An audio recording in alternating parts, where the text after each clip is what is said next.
Welcome back to Text Catholic, everybody. I gotta turn my mic up now. Good to be back, Jason. How you doing? Pretty good. How you doing, Mark? All right, I'm living the dream, brother. Living the dream. We have got a guest back with us that we haven't had on since back when we were doing Tradmen. And even in those days, she was on in the earlier days of Tradmen. And we are so blessed to welcome back our good friend and friend of the show, Amanda Lauer. Welcome back to the show.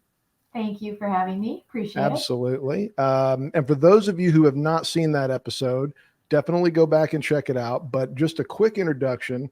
Amanda was always an avid reader as a child, and she is an award-winning author and journalist, and is the creator of the Heaven Intended Civil War series. A world such as heaven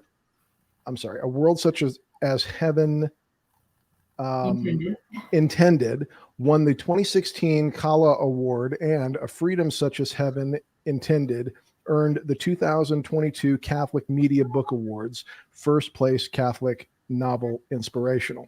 Lauer's journey into the time travel genre began with her 2021 novel, Anything But Groovy, and you can learn more about her website on her website at amandalauer.com. We're going to be talking today about her newest novel called Royal and Ancient. I have a snapshot here of well, goodness gracious, I had it here. Of the cover. Of the cover. And what did I do? Here we go. Beautiful artwork. And I was going to say, it's a very nice cover. Yeah, it is. It's very beautiful. And of course, when I first read the title, the first thing that came to my mind as an avid golfer was the old course at St. Andrews, which is called the Royal and Ancient St. Andrews Society, I believe it's called. This is basically the birthplace of golf. This is where the game was, as we know it today, was invented. And if you go there today, and I have not been, it still looks, at least the old course does, much in the same way it did back in ancient times. Mm-hmm. Yeah, and one of the questions I had about St. Andrews and it being involved in the book was, I was just kind of curious, Amanda, are you a golf fan? Do you play golf, or is it just something that you happen to, a time in history that you happen to pick? I love golf. That being said, I need a lot more practice. Don't we all? Hopefully that'll happen in the future. But I just feel like golf courses, it's God's country. They're so beautiful and peaceful. And there's really no bad day on a golf course for me. I mean, of course you have some bad shots, but I'm so happy. We just had a golf outing this past weekend, which was so much fun. I particularly like scrambles because it's best ball. Sure. And that's really where I shine because I can never outdrive the guys on our team. I know that, which is fine. But my short game was really good and my putting is really good. So they appreciate having me on the team, which I like. What's the great thing about scrambles and about team golf is everybody has strengths in their game and everybody has weaknesses in their game. And if you're a member of a team, somebody who's really good off the tee, and like I myself, I'm better on the short game and putting than I am. My second shot is just terrible. It's always just, I have not mastered the irons yet. But I agree with you. There's something about the game of golf that, and we just did a show recently where we made some connections between the spiritual life and the game of golf. And so I was very excited to read this, but also the period in history that we explore in this book is of particular interest to me.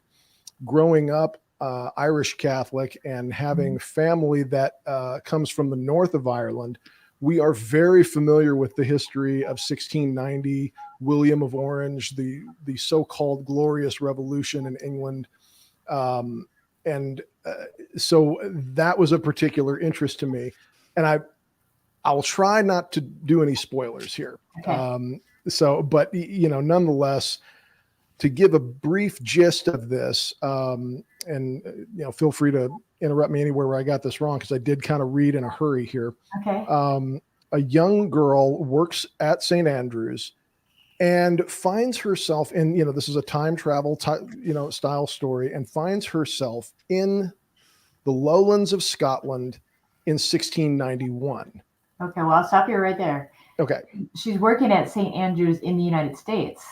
So I missed that. Okay. Yeah, So St. Andrews, it looks very similar to the one in Scotland, but it's a replica basically in the United States.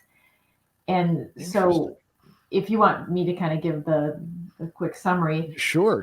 Yeah. Basically, she's 17 years old, driving the drink cart around the course, selling drinks, and there's a golf scramble that day, and it's Heritage Day. So all the guys and gals are dressed in Scottish clothing, the kilts for the guys and such. And a storm is brewing. She sees a club on the fringe of the 17th green. She runs to grab it because somebody obviously left it there, and she gets struck by lightning. And when she wakes up, she's still on the 17th green. She looks around. It looks exactly like it was, but it turns out it's the 17th green at Royal and Ancient St. Andrews in Scotland, and it's in the year 1691. And she's surrounded by four men, one young man, his dad, and two other men who are actually from 1691 and are Scottish. And that's where the adventure begins, where she finds it in Scotland 100 years ago. And we're introduced very early to the fact that she's a Roman Catholic.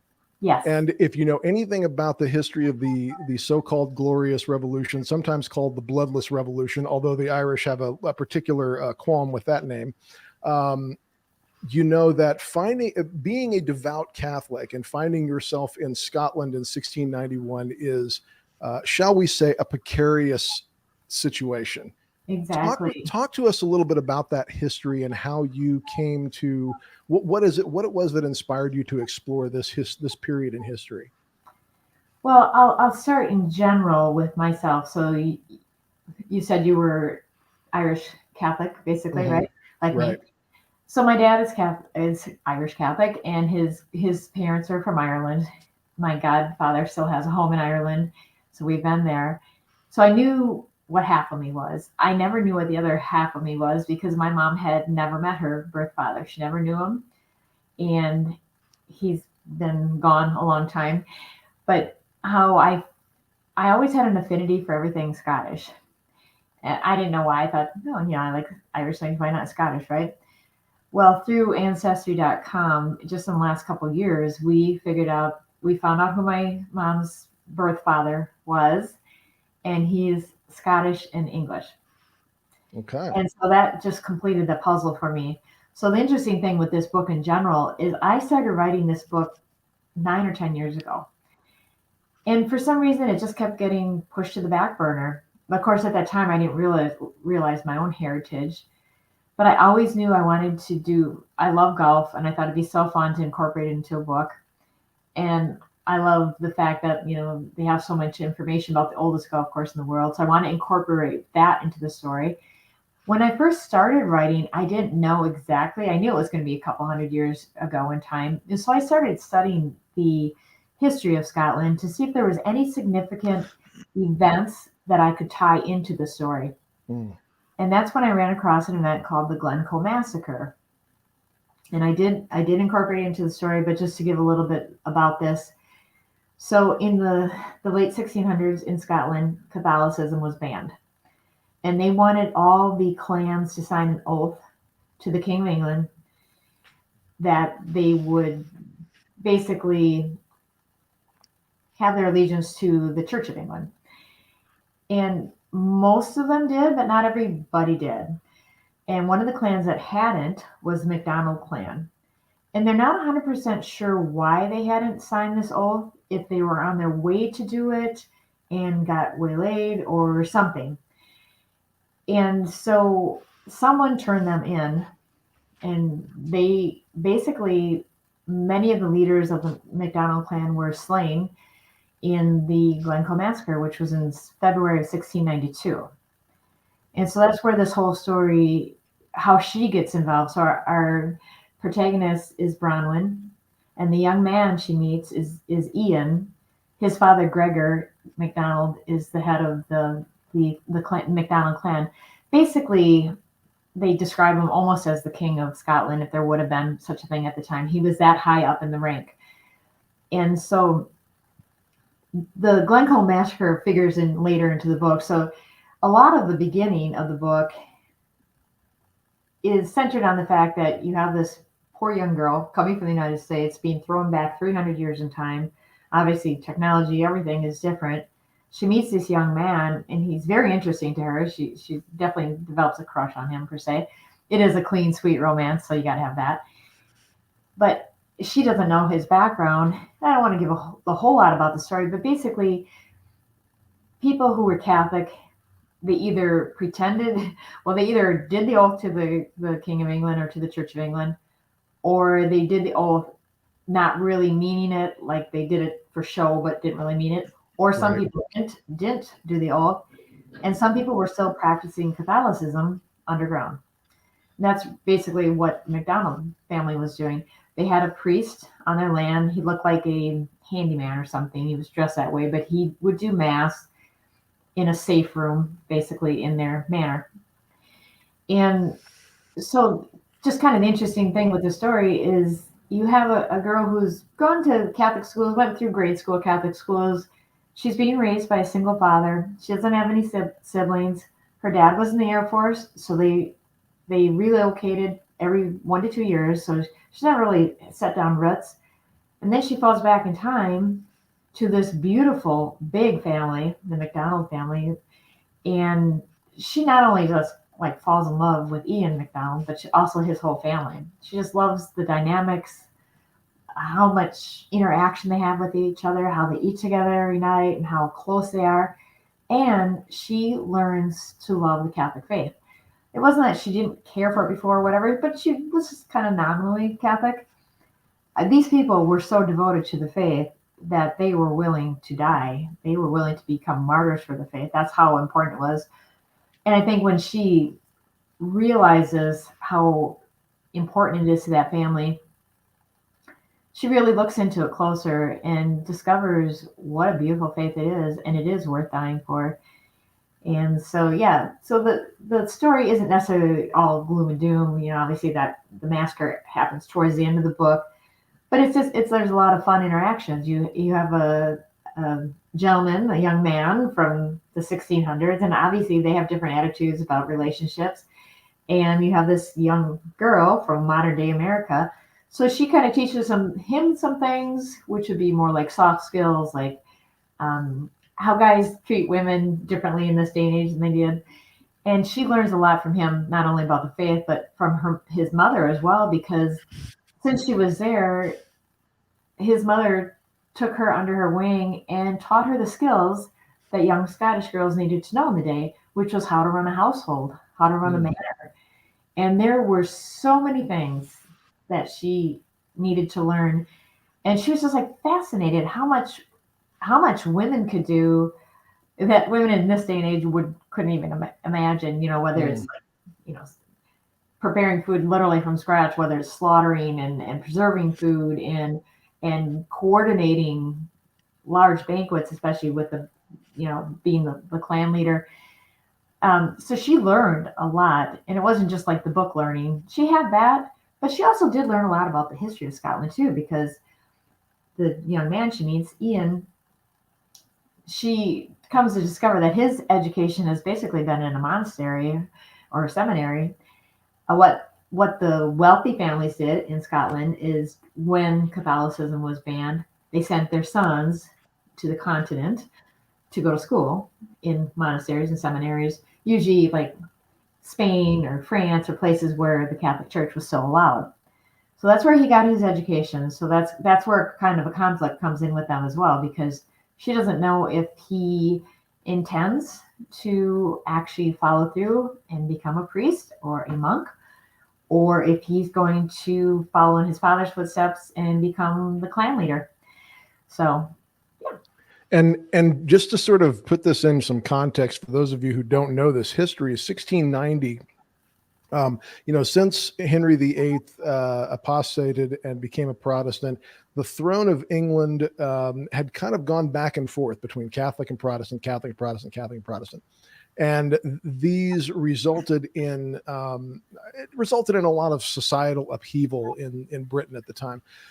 What happens in 1690 is the issue is settled once and for all, and the Protestants will win this one. William of Orange will come and become the King of England from the Netherlands, and it will become a sort of, this is where the constitutional rule comes in, that the monarch of England must be a Protestant. Okay. For Protestants, particularly in the north of Ireland, they celebrate this event with great fanfare every year. And this is sort of seen as, this event in 1690 is sort of seen as the impetus for all the religious strife in Ireland that will follow. And William of Orange to this day is very much celebrated amongst Protestants in Northern Ireland as a hero. So when I opened this book and I saw where she finds herself, I went, oh boy, this is, yeah. I mean, and it was so interesting because I think in that atmosphere of persecution, you really do, you gain a new appreciation for what it means to really live your faith. And not that I've ever gone through it, not that I don't know that any of us have ever gone through persecution quite like that. But it literally meant your life. They were not playing around, for sure. So I really appreciate that you dug into that history. It was very fascinating. Thank you. I noticed a couple of people were like asking questions or something. Did someone say something about the Habsburgs? Yeah, I think one of them asked, are you a Habsburg? Are you royalty? Am I? No. But the very interesting thing about that is I'm good friends with one of the Habsburgs. So Archduke Edward Habsburg and I are friends. We went to a Latin Mass together in Washington, D.C. about, I think it was 2 years ago. Wow. And how we met is that his daughter is a teenager. She's in college now in the United States, but he lives in Rome because he's the ambassador to the Holy See. And she says I'm her favorite author. And so we kind of became friends through his daughter. And when his great uncle, I believe, is Blessed Karl, who's on the way to sainthood. And so Blessed Karl's feast day, if I remember from heart, I think is October 17th. And so he was flying into the United States to go to Mass and do this feast day and do a presentation on his uncle. And we were invited to go. And it was a really, really neat experience. And we've been like good friends ever since. I gave him a ton of books from Catholic teen books because he's got 6 kids and I think 5 are daughters, and they all love to read. So that was kind of a neat experience, and kind of a cool experience too. When I was there at Mass with him, is he was sitting at Mass next to Callista Gingrich, who was an ambassador too to the Holy See. And then Callista and I struck up a friendship, and we traded books because she writes children's books and I write teen books. And we've been friends ever since. As a matter of fact, if you look on the front cover of Royal and Ancient, that beautiful endorsement is from Callista Gingrich. So Interesting. his wife. Yeah, and she's also a good friend of Trevor from Tridentine Brewery.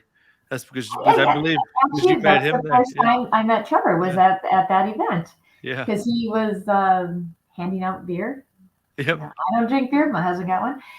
And that's how we met, became friends. So it's kind of interesting how the circle of life, right? How you meet all these people, I always feel it's like God is, sending me off in these various directions to have all these experiences, which I completely appreciate. Yeah, God is good. I did want a thought that kind of came up when you were talking about the history, the research, and all that you did for this book that is real history that you've incorporated into a fiction work. It reminded me of our first interview because I guess technically you're labeled as a young author, right? Like a young children's author. Yeah, young adult. That's what I'm looking for. Young adult author. Preteens, teens, and stuff like that. But your discussion here with Mark on the history shows that there's a lot of material in here, even for adults. They can not only learn history, but they can do it in a fun way as well. So your books may be labeled for young adults, but they're actually, as we discussed in the first episode we did with you, really anybody can open these books and read them. For sure. It was a page turner for me. And I must admit, I was not initially expecting that. It's just not my genre, you know. But when it was a page turner, and I really enjoyed it. So I think and one of the things that I do like that you've explored in this book and others is a wholesome romantic story that I think is so missing in the world today. I think romantic love in our society has such a warped view, especially as it's presented in media. Yeah. It's so disordered, especially as it's presented in media to young adults. Right. And well, I ahead. can address that. Well, first I'll go back to the YA. When I first started writing the books, I love history, and I especially love war history, which is maybe unusual for women, but I do. I love Civil War, World War I, World War II, and way back. And I write stories where I take real events in history and I weave in people that are fictional, but they have some connection to real people, historic figures. So that's that. When I first started writing, my books were just considered typical historic romance. They weren't considered YA. The reason I got pegged into YA, and it's a blessing, totally God thing here, is my publisher had 2 books that were up for the Kayla Award in 2016. So 2 in their fold. And one was definitely an adult book, not for kids at all. And then she had mine. And she said, would you mind if I called you a YA author so we can put you in a different category so you're not competing against each other, 2 authors from the same publisher? I said, yeah, I don't mind, because my protagonists, they're usually around 17 years old. I just love that age group anyhow. And so since then, I've been writing, you know, what they call YA. And so, and then what were you saying too? I kind of went off on a tangent. I was answering too earlier. No, that's okay. We're talking about the wholesome presentation of Catholic courtship and how romantic love is sort of is presented. It was really, really inspiring. And to go on to that topic, so I was first introduced to historical romance when I was like in 8th grade by my mom. And I was just with her a few minutes ago, not too long ago. And I mean, I love the genre. But at that time, they were what they called bodice rippers. So talking about getting an education, right? I love the stories, but I didn't want to see the behind the scenes. I didn't want to see all that. I just wanted sweet romances. I couldn't find them, especially as, you know, in high school. I couldn't find anything like that. And I had this thought in my head, someday I would like to write a book, and I would like to make it a sweet historical romance. Just a sweet, you know, like courting, where they were courting each other, you know, that type of romance. And I thought, if I ever write a book, I want to write one that my children can read and my grandchildren can read. And I'm going to feel proud that they're reading, not embarrassed that they're reading because it's, you know, racy or something like that. And really, the only reason I even ended up writing a book is because I have had a career as a journalist for the last 20 years, writing for a Catholic newspaper here in Wisconsin and a Catholic-owned business newspaper. And I just happened to run into a person, and his wife was a writer, and she challenged me to start writing and just exchange a chapter every month of a book that we were both writing. And if it hadn't been for that accountability partner, I never would have written anything. I can tell you that, because time just evaporates. You're always busy doing something or other, right? So that, and really when I wrote that first book, which was A World Such as Heaven Intended, the first book in the Civil War series, well, that one was based on a true story. So I had all a really interesting Civil War story. My friend's great uncle. We had all his letters from the front. We had his uniform. We had his picture. Wow. We had everything. So that was the kernel of that story. But after that, I said, I'm done. You know, I wrote a book. I can go back to being a journalist and my life is complete, right? No. A week later, people are like, when is the sequel coming out? I'm like, there is no sequel. Oh my gosh, it took 6 years to get this thing out. But, you know, God just nudged me and said, this is what you're supposed to be doing. So for the last, really, since 2014, the first book came out. So in the last 9 years, well, actually, I've written 9 books in 9 years. I can't even believe that. I remember when my first book came out, and I was talking to my husband, and I was like, Do you know this person wrote 12 books? Oh my gosh. I can't even fathom writing 12 books in my lifetime. It's just like unbelievable. And now you're sniffing their coattails. Yeah, and here I am, book 11, I'm writing right now, and book 12, I'll be writing after the first of the year. I'm just like, I can't even. But the coolest thing is, because I said I wanted my kids to read the books and my grandkids, well, all four of our kids have read every one of my books. And it's such a blessing. I mean, they're so supportive. I love it. And my husband, like you said, that you don't generally read romance books or whatever, or historical romance. He doesn't. Right. Generally, he's reading a lot of business books, that kind of stuff. But he loves my books. And I don't think he's just being nice. I think he really thinks I'm a good writer and he enjoys the stories. So it's so gratifying that they're reading. But this summer, even a neater story is our 10-year-old grandson. So he's the oldest. Our 8th grandchild is arriving next week. Congratulations. Congratulations. Super excited about that. So our oldest grandson read one of my books this summer. He read Anything But Groovy, which was a time travel where my supposed 13-year-old daughter gets hit in the head and falls back into 1974 and has to live my 7th grade life. And he read it over the summer and he loved it. And it was just such a neat moment. Like, this is really what I've been wanting all these years. And I'm so happy. And I'm so blessed because God gave me this talent, and I feel like I try to do everything for the glory of God. So I feel like I'm on the right path and I'm going the right direction. But I just take it one book at a time. So I said I have those next 2 up, and after that, the agenda's open. Maybe I'll be in Yeah, the movie. and I would. Well, I just wanted to add real quick. I mean, yeah, I think obviously you are doing good things with your work. It's, it's a form of evangelization as well, Oh, right? absolutely. And I think you're doing a great job with it because my oldest daughter is a lot like you are, like you were, where she really enjoys those. I don't know if she's as much into the historical romance, but she's really into the love stories and the romantic type books. So obviously, as parents, it's hard to filter. There's so much out there, so we're constantly filtering, and a lot of times we're saying no to books because we just don't know. I know. So she was able to read, of course, your books, and there's another. I can't think of her name, but there was another Catholic romance author that she loved her books as well. So there's a few of you out there that do really good work, and like Mark was saying, it's not it's a wholesome romance. It's not like this disordered, lustful, disordered passion type romance where there's adultery, fornication, all these sexual sins and all that, right?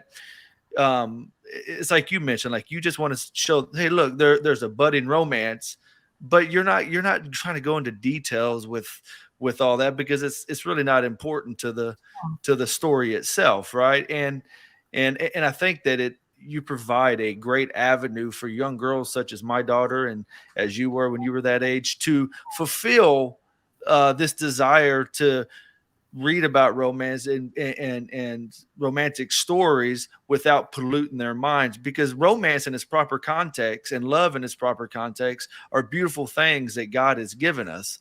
And the world is just not seeing that through the mass media. I know, I agree. I'm glad they're out there. And you mentioned other Catholic writers.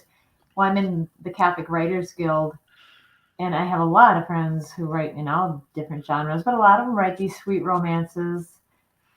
Right now, off the top of my head, I'm thinking of Leslie Wall, and she's a dear friend of mine, and I love her stories. And we are the biggest fangirls of each other. I love her stories. She loves my stories.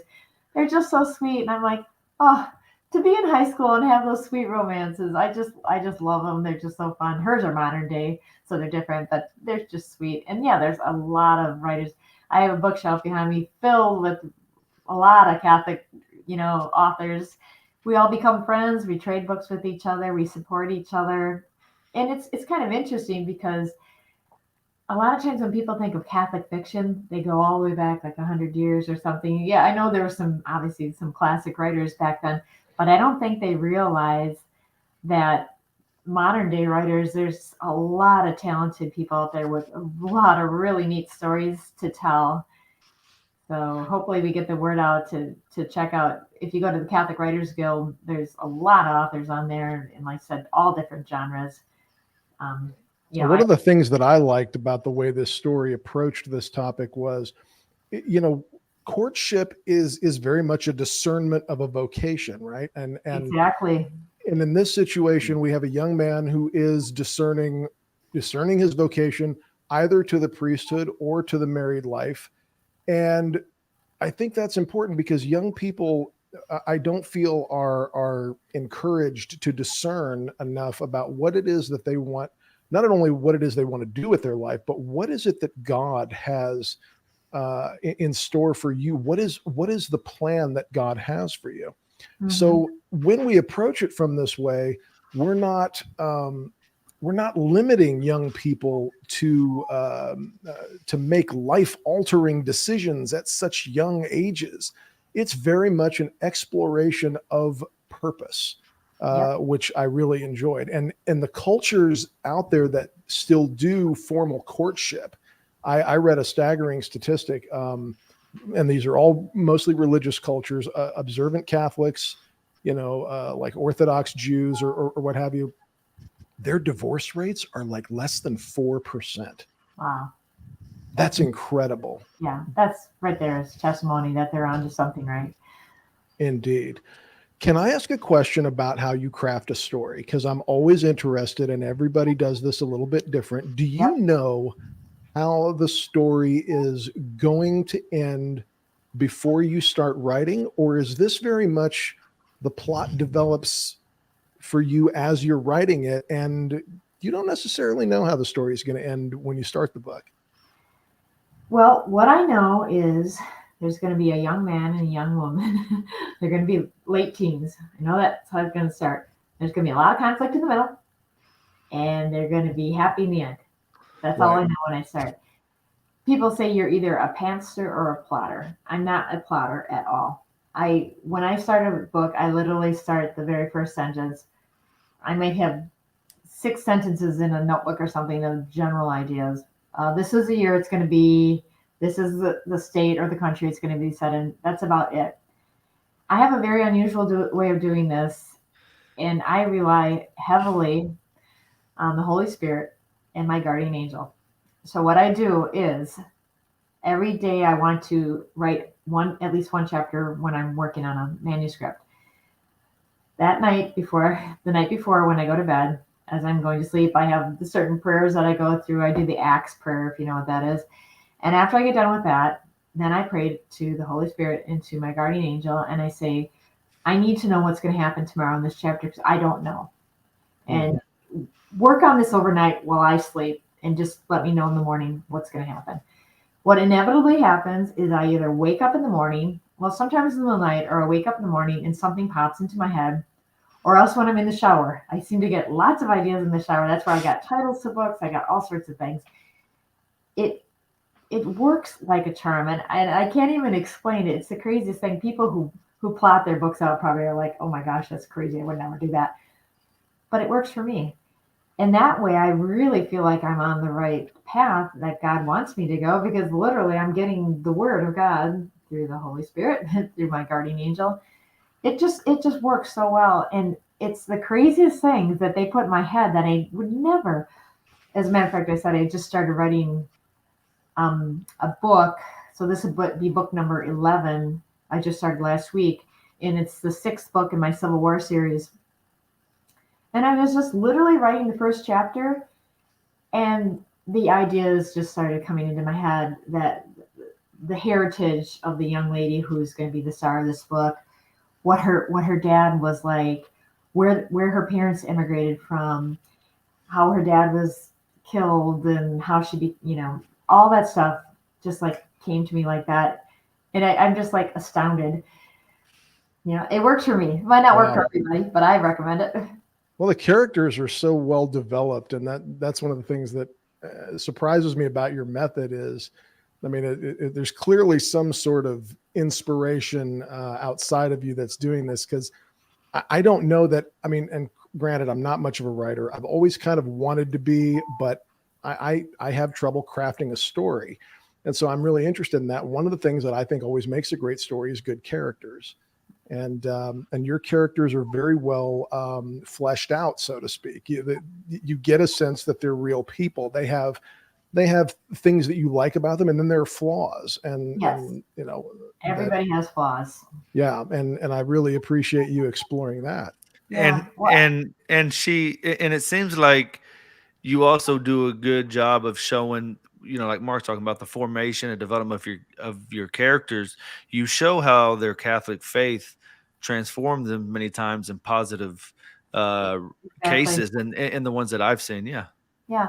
Well, what I can say, a couple things to address that. As far as the Catholic faith, all my characters, it's kind of a Matthew Kelly thing. They're trying to be a better version of themselves every day. That's built into them. They want to be better people. They do. They're striving. They want to get to heaven. They want their loved ones to get to heaven. So I kind of build that into everybody. But how I actually develop my characters, there's a specific thing that I do. So my husband and I were trained to be bank facilitators, and it's not like banking. It's BANK, which is an acronym.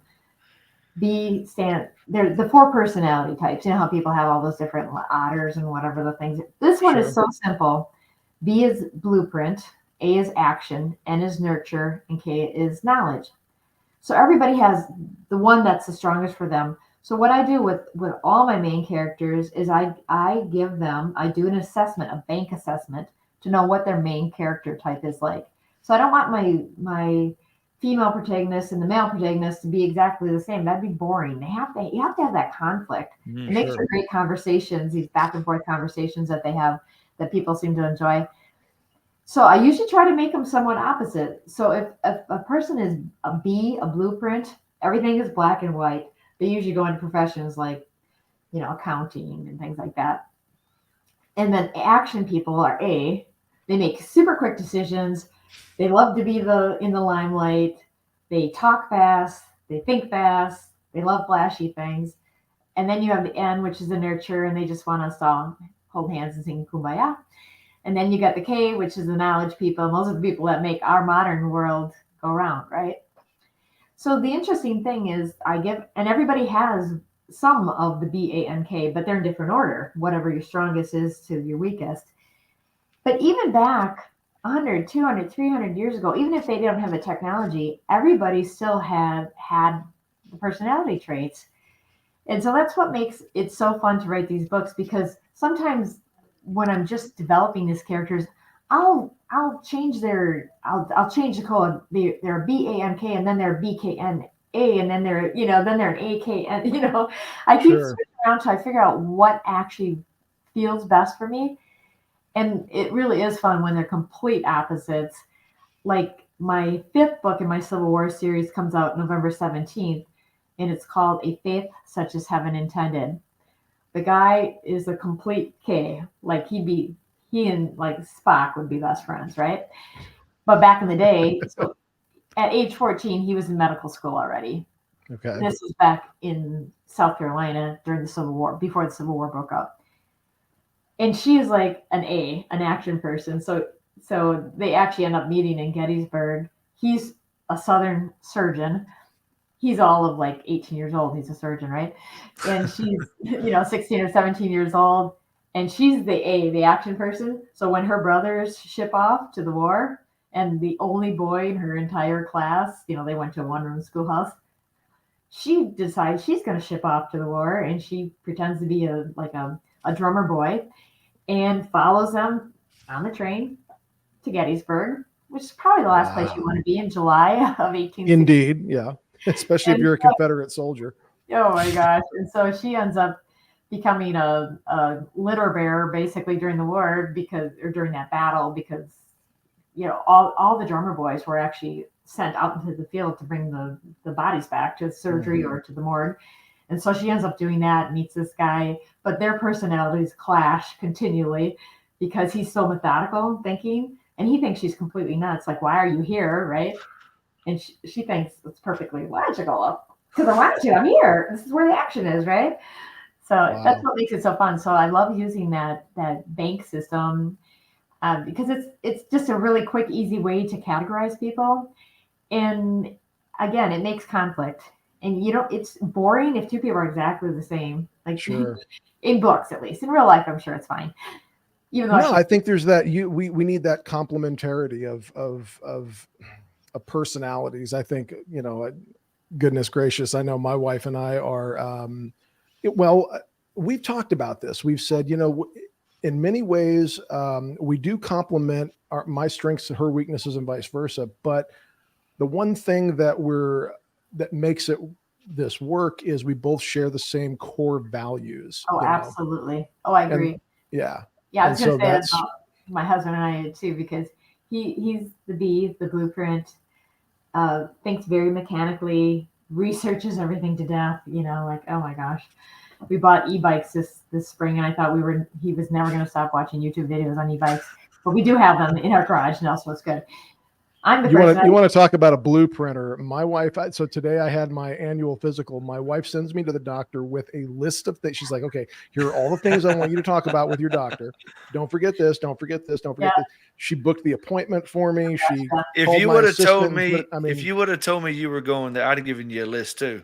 It would have probably been different than your wife's, but you should see us go on vacation. She's got the binder with all of the things, and me, I'm the guy who. Well, how are we going to get there? I don't know. We'll figure it out. That's part of the adventure for me. I'm the A person in the couple here, so I probably drive my husband crazy because I make super quick decisions, and I'm fine with them. I make them, whatever I make, it's good. We're good to go. But we do complement each other, and the morals, we completely agree on that. Both of us born and raised Catholic, and so when you have that common ground between you, you can work anything out. So it's working, and we're helping each other. The areas that I'm kind of weak in, like analyzing things and stuff like that, he's great at that. And I'm better in the soft skills as far as like the nurturing and stuff. And he always says, I always come up with these great ideas, like, oh, we should send that person a card because someone passed away or something. And you're the person who actually does it because I have that nurturing in me. So yeah, it works. Yeah, absolutely. So you've got a new book coming out in November. Yes. Okay. And this is going to be part of the Civil War a Civil War series. Yeah. Yeah. Actually, there's going to be 6 books in the end. Okay. So this is A Faith Such as Heaven Intended. And the 6th book, this is another really neat thing in my life. So our 10-year-old grandson, he's an avid reader, and he asked me about 2 years ago, he said, Grandma, I want you to write a book, and I want to be the hero in your book. I'm like, oh, so sweet. And so last spring, I think he lives in another state, so we were together, and we actually had an hour to sit down, and I said, here's a bunch of ideas. We could be castle days, it could be modern, I'll write whatever you want me to write. And he said, Grandma, I want to be in your Civil War series. I want to be a hero in your Civil War series. Cool. So his name is Joseph. So this book, he won't be watching this interview, but the name of the book is A Hero Such as Heaven Intended. So he won't see this interview. I'm sure he's only 10, but I'm super excited about that. And that's the one I'm writing right now. And it's really neat to put him as the hero, Joseph. And there's so many twists and turns. Like I said, God's just giving me all these great ideas, or the Holy Spirit. Well, I now that's the other thing. I'm so glad you brought this up, because there's another theme, not just romance and love in the book. There's a theme of heroism, right? Oh, yeah. True, authentic Christian heroism. One of the great movies, and every guy loves this movie, is Braveheart, right? Oh my gosh. Guys all love Braveheart. What do they love about that movie? What is it about that movie? And it is such a great example of authentic Christian heroism. Oh my gosh. I know there's some other stuff in the movie that's not that great, but the idea of self-sacrificial heroism and the imitation of Christ. Talk to us a little bit about your idea of heroism and how you approach that as a writer, because you do such a great job with that. Thank you. Well, first I have to say, because you brought the Braveheart up, so the book Royal and Ancient that's coming out, so this is my first time with Chrism Press. All my other books are with Full Quiver Publishing with Ellen Hercash up in Canada. Well, Ellen Gable is her writing name. But so this is my first time with a bigger publisher. And so it's a whole different game. Mm. The levels of copy editing and such. It's amazing though. It's really raising the bar as a writer. You know, I'm thrilled to be working with them. I love both of my publishers, by the way. But the interesting thing is they actually have a launch team. I've never had a launch team. So the book is coming out next Tuesday. And the head of the launch team contacted me last week and she gave me a list of things I need to do before next Tuesday. And one of them was I had to come up with a Spotify playlist for Royal and Ancient. My go-to CDs are Braveheart and Rob Roy. Yeah. That's my Spotify playlist. I picked out my favorite songs from those two soundtracks. I love the movie Braveheart. I love Rob Roy too. I don't like the violent parts, but yeah, talk about heroes.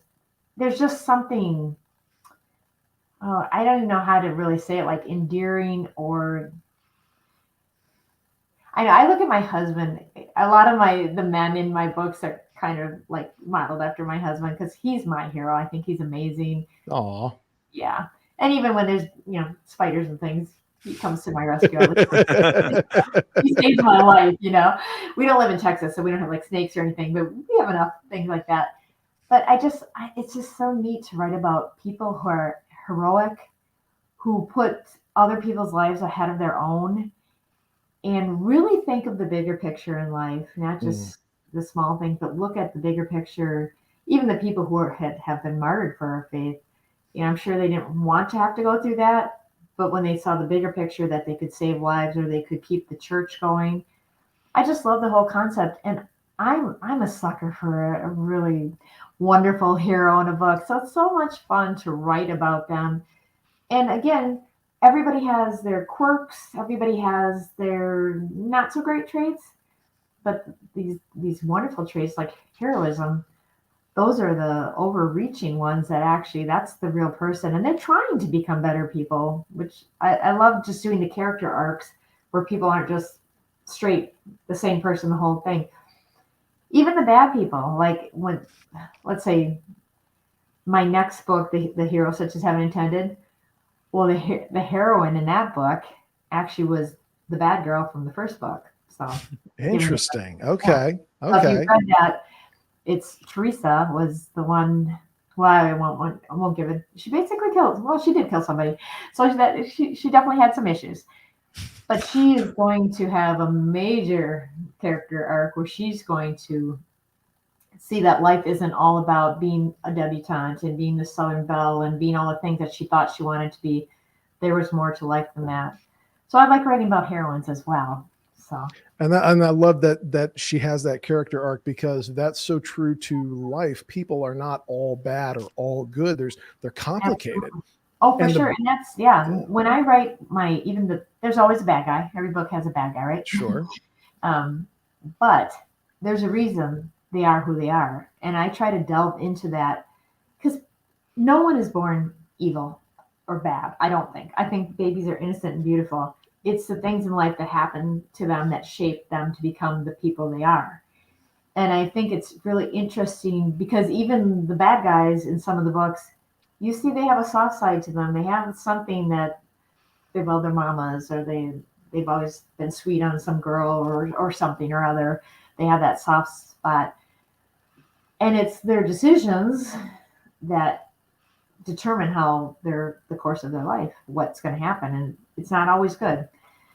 And I think of Darth Vader. Yeah, Darth Vader's a great example of a villain, of a great villain. And he's a universally beloved character, probably the most favorite character in that Star Wars franchise because of that origin story and that redemption arc and things like that. Mm-hmm. And so, yeah, definitely. I'm sorry, Jason, I cut you off. No, you're good. I was just going to add, like, if I may go off course here for just a minute, but it relates to what you're talking about, about the nature of people and, there's good in all people. Right.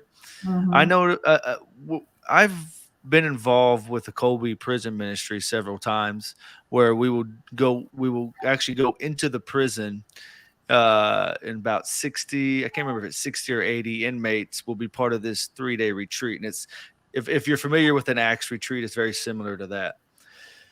And you start out each day we let all the volunteers line up, and as the prisoners come in, you hug every prisoner, right? You hug everyone. Now some of them don't want to, but one of the ideas behind it is a lot of these guys have never really been touched. They've never been hugged in their life. They didn't have a father or a mother or anybody in their life that hugged them. And there was times where I remember one guy came in, and he very, very, shall we say, very firmly told everybody, "Don't touch me, don't hug me." So, everybody respect. Second day, he kind of opened up to it. Third day, he was hugging everybody, and it's just, Wow.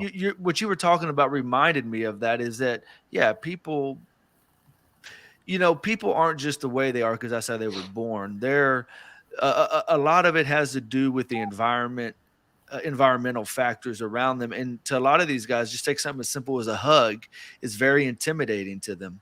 And because they've never really experienced love, they've never experienced touch that was in a good way. It might be violent or whatever in nature. But anyway, your discussion there about your characters reminded me that it really happens to people in real life. I mean, everybody has a chance to make that turn. It's just, are they willing and able to get around their shortcomings? Well, that reminds me of a discussion I have. A lot of my friends are in the same boat as me. We're all starting to have grandchildren now. And I look at our kids and our grandkids, and I think, if every child on this planet was as loved and taken care of and respected as our grandchildren are, the entire planet would change overnight. If everyone valued life from conception through natural death and valued each human being at every stage in their life, what a difference it would be in this whole world. No, definitely. And I think it was Alexander Solzhenitsyn who said that the line between good and evil cuts down the center of every human heart. And I've always loved that saying, because if you cut the world up into good guys and bad guys, that's dangerous, because if you'll notice, you're always on the side of the good guys and you're never one of the bad guys. Whereas if you look at it more from the perspective of, and I love the way the church talks about this, we are good. Our nature is good. Yes. But it's fallen. We have an unnatural, and this is important, an unnatural attraction to evil.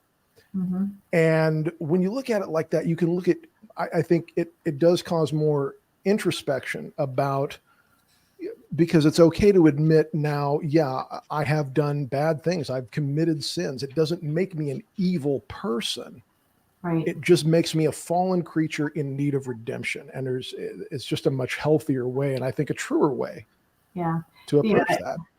That reminds me of, I go to confession every month, usually first Friday, right? And I had a wonderful confession with a priest at a retreat actually this year. And he said the most profound thing to me. It's like, he said, "You're a good person who does some stupid things." I said, "You know what? You hit the nail on the head right there. I am a good person, and I'm always trying to be good, and I'm a rule follower. But every once in a while, I just totally mess up, and we all do, right? And, I'm a sinner like all of us are. That's why we have confession to go to every month, so we can wipe the slate clean and start over again." Absolutely. I know I'm unfortunately this evening, I'm a hard out at 1 hour. Amanda has spent some time with us. We've got about 5 minutes left. Tell us, beyond the Civil War series, do you have any ideas for other projects that we should be on the lookout for that you're willing to share with us? Yes, absolutely. So after the November 17th release, the next for sure date is September 1st, 2024. I have a book coming out called Lucky and Blessed. And this was fascinating to write because it takes place in King Henry VIII's court. A young lady ends up there after the king has ordered her father to be executed because he was harboring monks during the dissolution of the monasteries.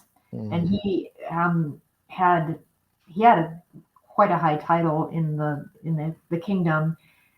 but he also was still practicing the Catholic faith. And when they dissolved the monasteries, there was thousands of homeless people, basically nuns or sisters, nuns, priests, whatever, monks.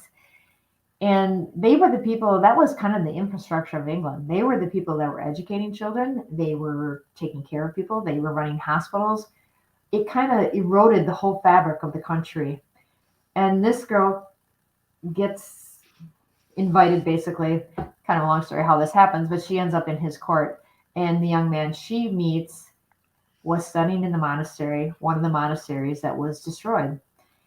And it's a very fascinating story. I mean, I just loved writing it. And oh my gosh, talk about the rabbit holes you can go down when you study King Henry VIII. The most interesting thing about him to me is that until the day he died, he continued to practice Catholic faith in his closet. He had a priest. Interesting. I've never heard that. He was a daily communicant. He had communion every day. And on his deathbed, he had a Catholic priest. He had a confession. I cannot, for the life of me, find the name of his confessor. That seems to be lost to time. And he composed songs. Supposedly, he composed the song "Greensleeves." He had the Liturgy of the Hours was by his bedside. He never stopped practicing, regardless of everything else. Starting a whole different church, but that was mostly so that he could divorce his first wife to try to get a male heir. And the English Reformation, and at first at least, was not so much about Reformed theology like it was in places like Geneva and Germany. It was more about, magisterial authority, who has the authority over the church in England. Right. And to this day, if I'm understanding correct, the Church of England considers themselves part of the Catholic Church. But in their theology, the king is the head of the church in England. And, right. There's all kinds of course, they're I think not it in goes schism in anymore. They're full on Protestants now, but and I think all those beliefs, because I've heard a few different versions of that. I guess they kind of go in different directions, but yeah, King Henry VIII is my favorite rabbit hole. I think my favorite portrayal of him, and it's probably very flawed and not very historically accurate, was his character in A Man for All Seasons, which is how I always pictured Henry VIII, just a syphilitic madman towards the end of his reign. That's an overly simplistic, obviously, way to approach it. So I'll be interested to see your portrayal of Henry. Yeah, well, this young lady is in the court when he is married to Catherine Howard, which was his fifth wife. Very interesting because she was very young when they married. She lied about her age. She was probably maybe 14, 15 years old when they got married. And it's very interesting behind the scenes. It was just so fun to research. The interesting thing, too, is it's a 250-page book. I have 125 pages of notes that I took. Oh, my goodness. And just everything. I actually read speeches of King Henry VIII just to see how he actually spoke. Did he say thou, that kind of stuff? No, he didn't really speak. He spoke pretty much like the vernacular. But, yeah, I just loved the research part, and I just loved writing the book. I was glad when it was finished and glad when I did my favorite part of writing books is when you get to do the first round of revisions, when I can kind of polish it up. But I'm very happy with the book right now, so I'm super excited when that comes out next year. Well, I did want to ask you before we have to drop off here. So Royal and Ancient comes out October 2nd, which I believe is next Tuesday, you said.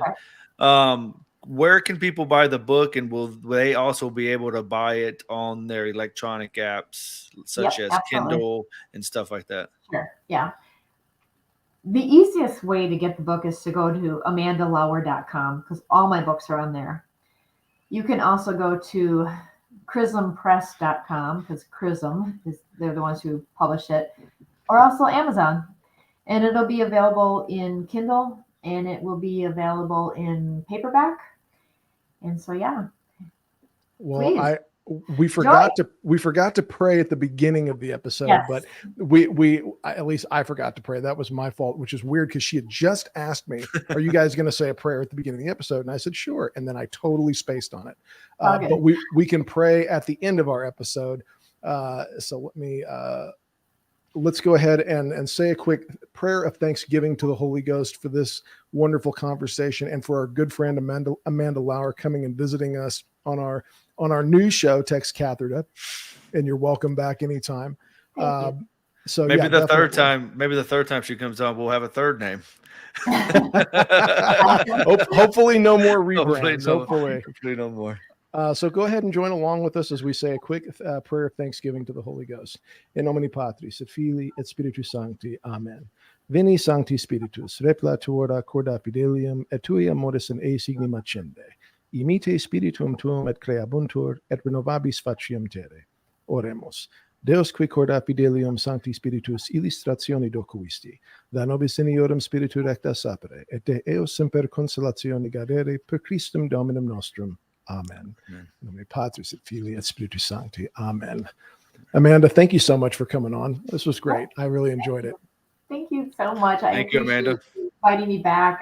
It's always so much fun to talk to you guys. So I look forward to the next conversation. Absolutely. And thanks everybody for joining us in the chat.